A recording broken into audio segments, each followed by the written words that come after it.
welcome back to another video. Today we're going to be reading creepypasta. Not all of it though, but the creepypasta, I witnessed the birth of something unholy. I don't really know what it's about, but I'm really excited because I love creepypastas. Anyways, let's get on to it. My hometown is residence to a large and long-abandoned psychiatric hospital. Its official name is the Jonathan H. Marnow Regional Psychiatric Hospital, named after the founder. Everyone else that didn't work there called it Marnow's Mental Hospital. It's the same story as any large hospital in the U.S. that eventually closed its doors for good. A large looming building built during the 20th century, considered state-of-the-art at the time, was supposed to represent a genuine progressive advance in the treatment of mental health, and soon faced the problem of no longer being funded by the state and was eventually forced to shut down. The patients and residents of the hospital, of course, had nowhere to go. Some ended up living on the streets. Others, according to the rumors I've heard, found a way to sneak back into the building and have been living there ever since. I kept hearing rumors about the psychiatric hospital while growing up. My friends and I would sometimes relate stories about patients that lived there, always trying to one-up each other and freaking the others out. My favorite was the story about a nurse who threw herself out the window of the top floor and was killed after her body hit the cement walkway below. It was added that sometimes you can still hear her jumping out of the window and hitting the ground. While we told each other stories about Marnow's Mental Hospital, none of us ever really went there.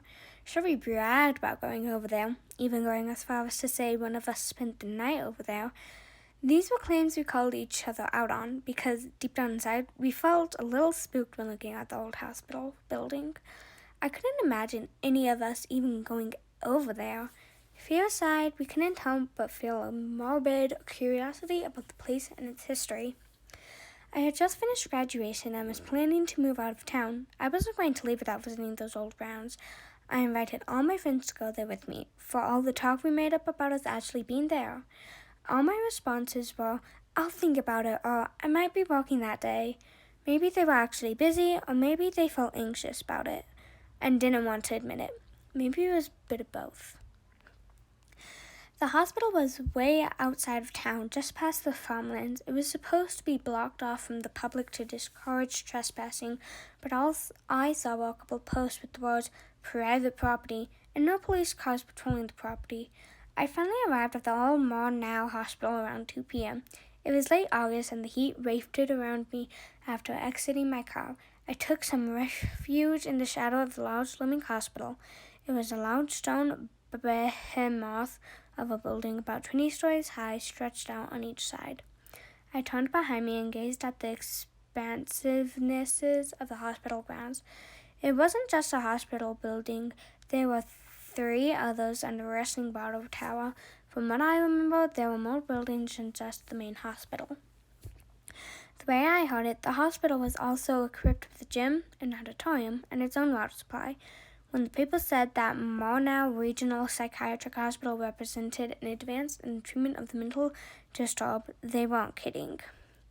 The Marnow Hospital used art and music as a form of therapy in its heyday. Patients were allowed to learn musical instruments and play for everyone. If they wished, they could even create their own symphonies. Physical activity was also a regular form of treatment, which explained the gym and racetrack. It also provided to be very self-significant. That was a long time ago. In place of the famous Marnow Hospital were decaying ruins of a noble goal brought to its knees by overcrowding and budget constraints. I observed the toll that time and neglect had taken on the abandoned hospital. Webs were taking over. The interior of the main building was littered with debris. Windows were shattered. There was graffiti over the gray, decaying walls.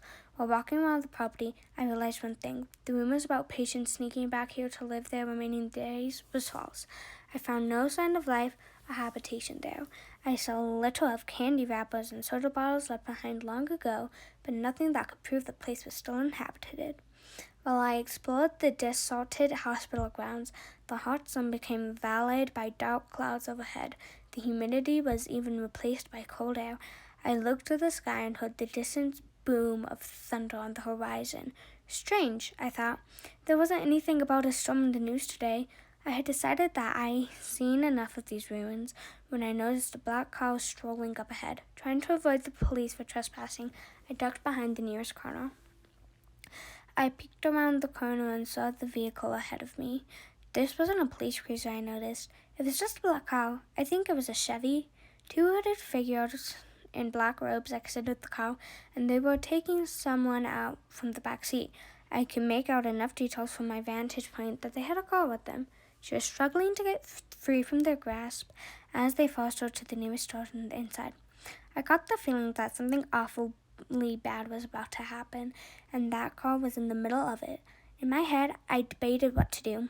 On the one hand, that poor girl might be in danger, and I couldn't just do nothing. On the other hand, if I could for help, I'd have to explain that I was trespassing. I didn't want to put my future in jeopardy like that. I finally compromised that I'd just go in and get her out of there and then take her to the hospital. She'd be out of harm's way, and I wouldn't get myself into legal hot water. I crawled out of the corner and past the black car to the doorway they walked through. It led to a row of stairs going downward. Before I took my first step, lightning flashed overhead, followed by the loud boom of thunder. Then rain started to pour, drenching me instantly. I walked to the stairs down into a dry but dark basement. I couldn't see the two hooded people or the girl they were shoving and pulling car here, so I made my way through the basement, which by the look of the washing machines, might have served the laundromat. After exciting, I was greeted by a long, dark hallway. I only saw a bit of the wall before it faded into blackness. I felt like giving up hope and calling the cops anyway when I heard screaming coming from the inky blackness. I couldn't make it out if it were a scream of pain or danger, but it was feminine. Whatever it was they were putting her through right now could not be good. I stilled my shaky nerves and used my flashlight on my phone. It helped a little bit to navigate the darkness, but I could only use the girl's cries to find her. I walked through seemingly endless dark twists and turns, not sure how these three people could have gotten away so quickly. With every scream I heard, I felt like I was getting closer. During the time I was searching, I felt cold, too. My clothes were still soggy from the instant I was in the rain, and the air down there felt cold. I heard her cries for help one more time, and I intuitively knew I was close to finding her. A new sound followed her screaming. I couldn't make it out at first, but it was too soft and low. As I drew closer, I could make out the sound of chanting in some other language. The chanting was accompanied by someone speaking, probably a prayer. The chanting and praying alternated, with the girl's scream interlaced between. I turned the corner and saw the glow of candlelight and two figures moving in the glow. I hid behind the wall and peered one more time. I only saw the two figures there, but I could hear more of them. I didn't see the girl anywhere, but she had to be there. There was a pause in the chanting, then I heard, "It's almost time." The two visible figures stood up, and I think one of them spoke next. "We need to get Anderson," and they walked off somewhere. I tiptoed around the corner so as not to alert my presence to the others. I finally got a better look at the girl, and I couldn't believe what I was seeing. The girl was tied to a metallic pole, her hands bound in nylon. Her face was speckled with dirt and filth. I didn't notice this when first seeing her, but she appeared to be full 9 months pregnant. The swell of her belly was poking out of her tattered clothing. She was covered with a blanket from the waist down. In front of her was a large circle in red, with 5 candles placed equally spaced around the perimeter. Inside the circle was a strange dramatic pattern. I looked back at the girl, and her face was sweaty and full of fear. I knelt down beside her as I inspected her condition. "Don't worry, I'm getting you out of here," I whispered to her while undoing the nylon bandage. The damn thing wouldn't come loose. She stared right at me. I asked her questions like what happened and what were they doing to her. Her only reply made me stop what I was doing. "You have to kill me," she told me. I couldn't believe what I heard. "What?" You have to kill me before it. Her face clenched and contorted in agony as she gave another pain-filled wail. I looked at her stomach and it was pulsing. Something was squirming underneath, almost fighting to get out. Listen, I'm going to take you to the hospital. No one's going to die. I tried pulling at the nylon, but felt 2 pairs of hands pulling me away from the girl. More figures entered the room, still hooded, counting the 2 who were holding me down. There were 5 now. One approached me and lifted his hood off. It was a bald man staring intently at me. The others likewise removed their hoods. What would we do with him, Anderson? One of the men holding me asked. He towered me above me and alternated between looking at me and going, "Make him watch," he said. "Very few people are privileged to witness the birth of the true Lord." I said Lord. The girl kept crying and yelling, and Anderson turned toward her. He knelt before her and lifted the blanket. "It's time now." The chanting resumed, so did her crying. This time it was an inhuman wail of the deepest agony anyone could ever experience. All I could do was be held down and rendered unable to do anything to help the girl. She wailed still, and blood was pouring out between her legs and soaking the blanket. Anderson was kneeling and assisting the delivery. He kept urging her to breathe and push, while she looked like she was fighting to keep something inside of her as long as she could. Then she couldn't anymore. I heard the sickening sound of a fleshy push, and the girl gave off one final wail. Then I heard a loud thud hit the hard floor. I couldn't even begin to describe to you the horrible thing that crawled out of her. Anderson turned to reveal the so-called true Lord. I saw a mishmash of scales with patches of wet, dark fur. Its tail, if I could call it that, was the form of a long black snake, and its face, oh God, its face. It was something so unearthly and foul that seeing it made me sick with an existence. So I'm gonna leave it off here because I don't want to make this too long.